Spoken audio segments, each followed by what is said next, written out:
Already done a little rap this morning. I probably won't subject your viewers to it, but no, it is on. Oh well, No? Make sure you get the jab. Oh, dude's rapping. The jab. Daily meetings about what we need to do and how we need to do it. Get the jab. Get the jab. We need to get out. We need to get those jabs. It's so important. The jab. The jab. There you go, fast. The jab. This is crazy. Getting young people.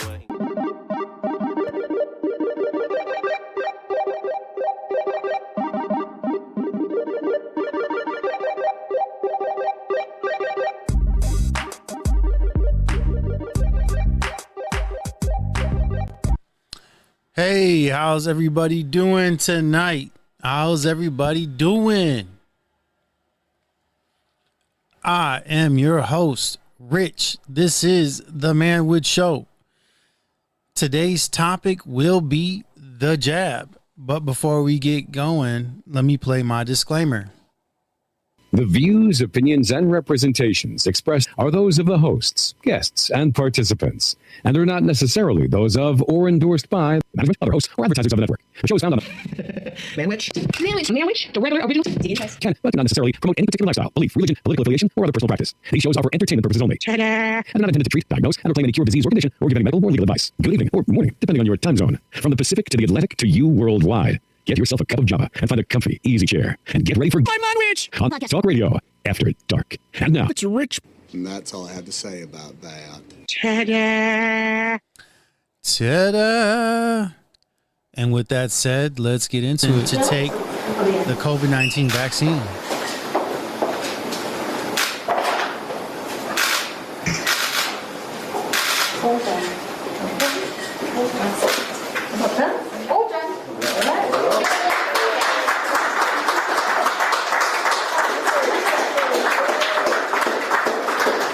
I wonder what that life expectancy was after. Can you feel it? No. Is she still alive today? This is a 4-year-old video, and this is 2005. You actually made a comment that no one was forced to have the vaccination. Who made the comment? Was it Dr. Thuart? Senator, I believe I made that comment. You made that comment? Right. You were in Australia during COVID-19. You must have been fully aware that people, nurses, doctors, people to have their jobs, to keep their jobs, were forced to have the vaccination. Now, do you retract your statement that they were not forced? Senator, no, I believe firmly that nobody was forced to have a vaccine. Mandates or vaccine requirements are determined by governments and health authorities. I believe everybody was offered an opportunity to get a vaccine or not get a vaccine. I don't believe that anybody was forced to take a vaccine. A lot of Australians will disagree with you on that one. I've already done a little rap this morning. I probably won't subject your viewers to it, but No, it is on. Oh well, No? make sure you get the jab. Oh, dude's rapping. The jab. Daily meetings about what we need to do and how we need to do it. Get the jab. Get the jab. We need to get out. We need to get those jabs. It's so important. The jab. The jab. There you go, fast. The jab. This is crazy. Getting young people encouraged to get out and get their jab is important. But I know there's TikToks, I know there's rap dances and all those sorts of things. We're making sure every step of the way, every day in every way, Australians get that jab. Get down to their local GP, to their pharmacy. Get that jab. Get that jab in the arm. Do it for yourselves. Do it for your family. People's lives depend on getting that vaccination. The important thing is that Australians get that jab. Get down. Get that jab. Get down. Jab. And his popularity dwindled after this. Jab. Get both of those jabs. Get that jab. Jab in the arm. Get out and get their jab. Get that jab. Make sure you get the jab, Julia has been training to be a doctor for 4 years. The past few months have been her hardest. She's unvaccinated and faced having to give up her career even before it began. I'm already in over £40,000 of debt from my first degree, and I'm nearly on the home stretch. So it took a really big toll on my mental health. I've had to get into therapy for additional support because of this situation. But do you accept that the vaccines work, that they save lives, they stop people from getting very sick and ending up in hospital? With someone like me who is fit, healthy and young and who has already had COVID, those were reasons for which drove my position to not take the vaccine. But now, just days before Julia and her colleagues had to be vaccinated once to meet the mandatory deadline, they said forget about it. The government has reversed its decision. While vaccination remains our very best line of defence against COVID-19, I believe that it is no longer proportionate to require vaccination as a condition of deployment through statute. Especially if you already have the antibodies in your body. The health secretary was confronted by an unvaccinated doctor in a hospital earlier this month. What do you think of the new rule to require vaccination? I have not had a vaccination. I do not want to have a vaccination. And these views are shared by around 77,000 other NHS staff.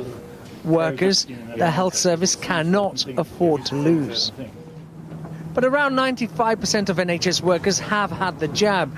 The threat of losing their jobs boosted this number. I personally couldn't bear to go to work knowing that I haven't done all I can to protect patients who may be very sick. They may be having cancer chemotherapy. If I give them COVID, I may take their life from them, and I just can't do that. And these are pressures the care sector is all too aware of. Some 40,000 staff are thought to have quit because of the vaccine mandate that came into force in November.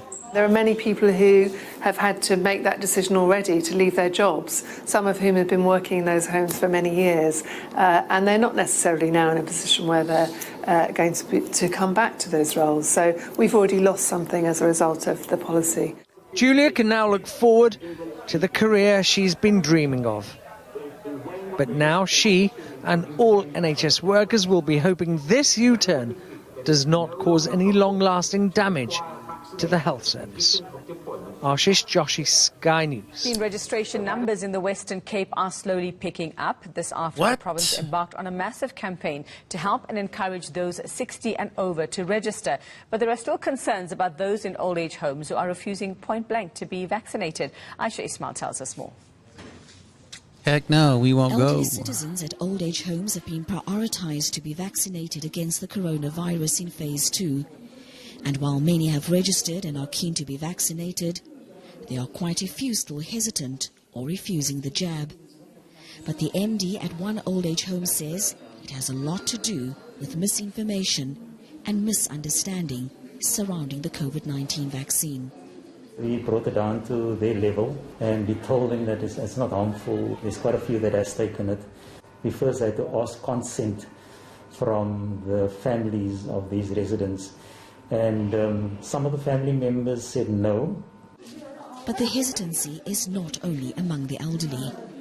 Quite a few staff members were hesitant to register to be vaccinated. I told them, although we can't enforce it, we know it's good for you. It's only going to protect yourself and your families as well as the residents that is there. He says there are a variety of reasons for people refusing the vaccine. They want to live. One gentleman, he's currently using this ivermectin, and he feels that that is helping him. And then there's another gentleman that is using the turmeric in milk, and he feels that he's never been sick after that. And then there's people that's using obviously garlic and milk, and using those natural remedies. He says educating people about the benefits of the vaccine is an ongoing process. Vaccine ambassadors like Archbishop Desmond Tutu and other religious leaders are being used to encourage people to get the jab. What's going on is Anton from AntonDaniels.com. Saturday, beginning of October. Had a relatively productive day today. Live streamed early this morning on After Hours. I think that I'm going to do a live stream on my other channel late tonight because I got so much work that I need to tackle and get into, and I don't have the luxury of being able to just chill and just have a good time and party every day. I haven't even really been out the house today, so I'm actually getting out the house right now. I got Rita right there. We are going to get some ice cream. You like my C's? You like how I pronounce my C's followed by E? I guess I'm about to go and take the shot. I've been having this dilemma. Let me spin around. I've been having this dilemma, ladies and gentlemen, in which, let me roll my window up.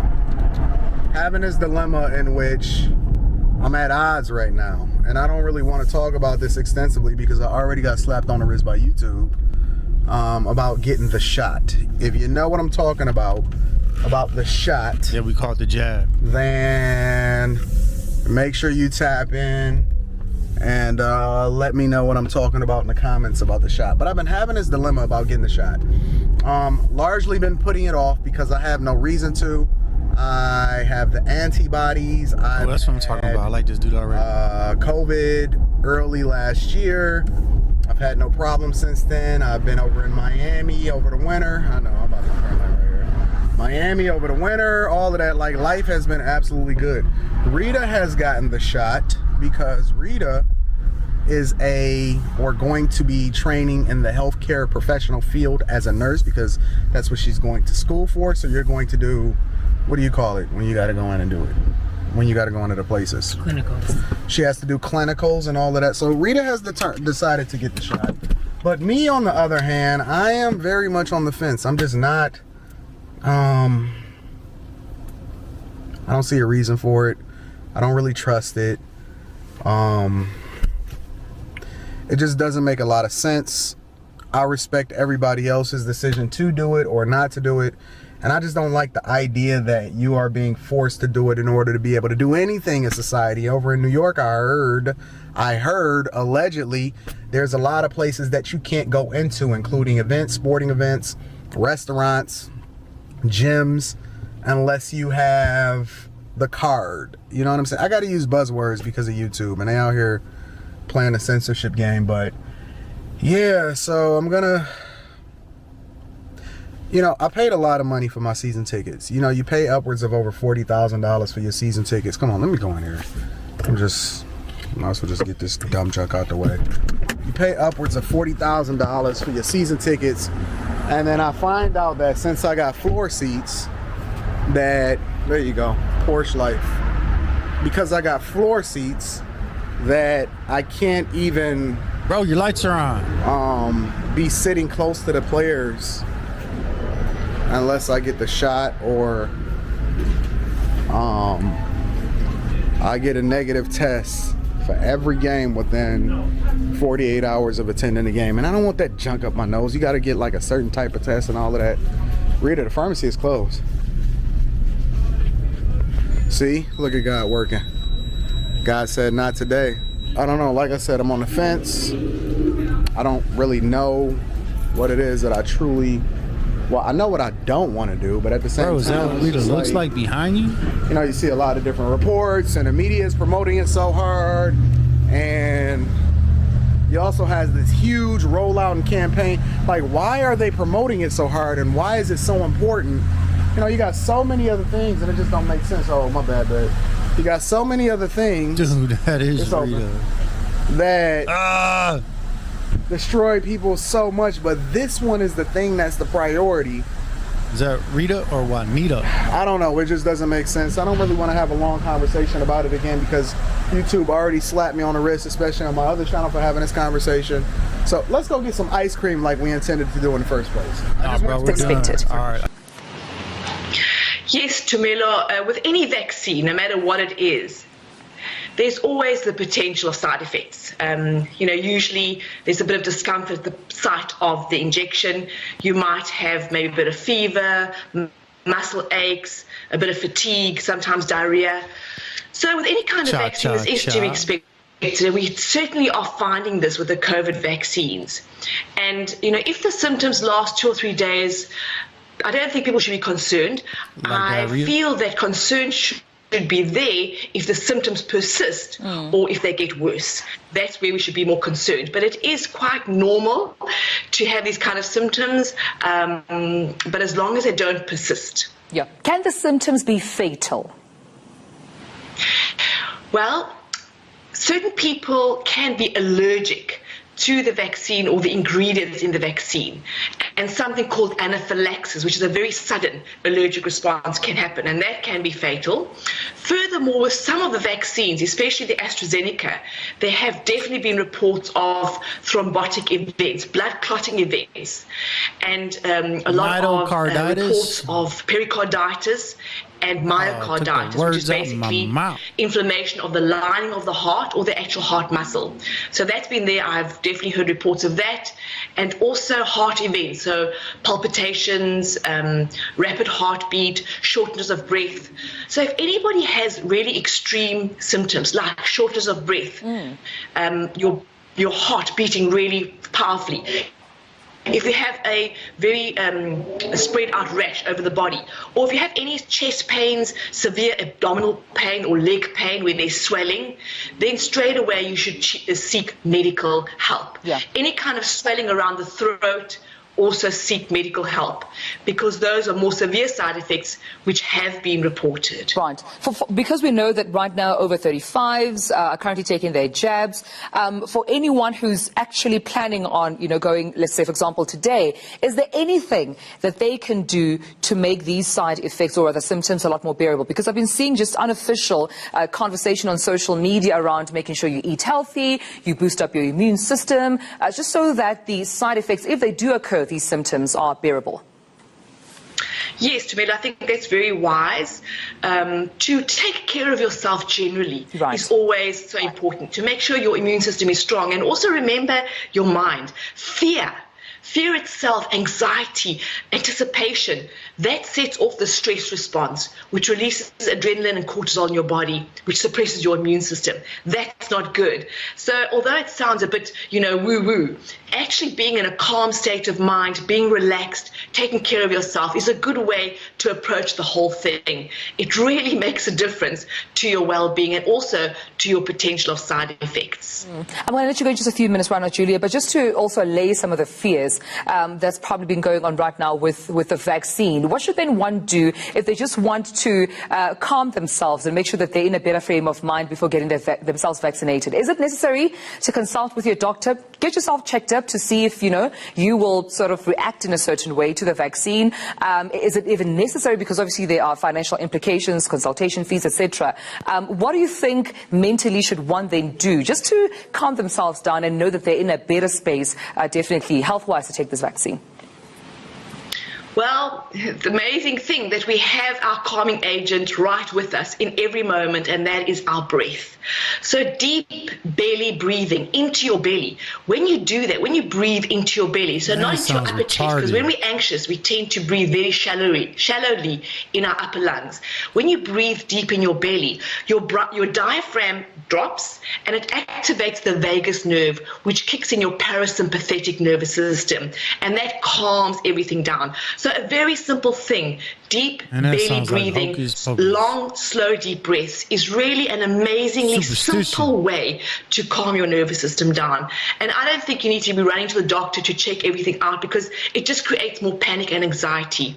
It's very difficult to predict, side effects. So breathe into your belly, remain calm, and it's just such a powerful way to breathe into your belly very deeply. It really helps to calm the whole system down. Yeah. Julia, I wish I had this conversation with you before some of my colleagues got vaccinated. I'm not saying to let's I'm just saying that I wish we had spoken about this to calm some of those who are fearful of the actual jab into the skin. But thank you so much for talking to us. Julia Crisculo, just making sure that we understand there are side effects and symptoms to this, but be calm, stay calm. These are mild symptoms, but be sure to check your doctor if, of course, you see anything. Well, there you have it. The jab. No, that was not a COVID cough, by the way. So I hope you were all informed. But again, let's face it, it's been 4 years now. Everybody pretty much on the earth that is still alive, typically more than half the people watching this, will have not had taken the jab. And so they know already. You guys already know. Some vaccines I can understand. You know, a tetanus shot or a booster shot or, I don't know, chicken pox. I don't know. I've had stuff when I was a kid. And, you know, if I was, you know, if it hadn't been, maybe, you know, I wouldn't be here right now. But that COVID-19, forget about it. With that said, everybody have a good night. Stay safe. And as always, make your vibe. Hashtag Manwich. Good night. So goodbye for us. You have to say it, baby.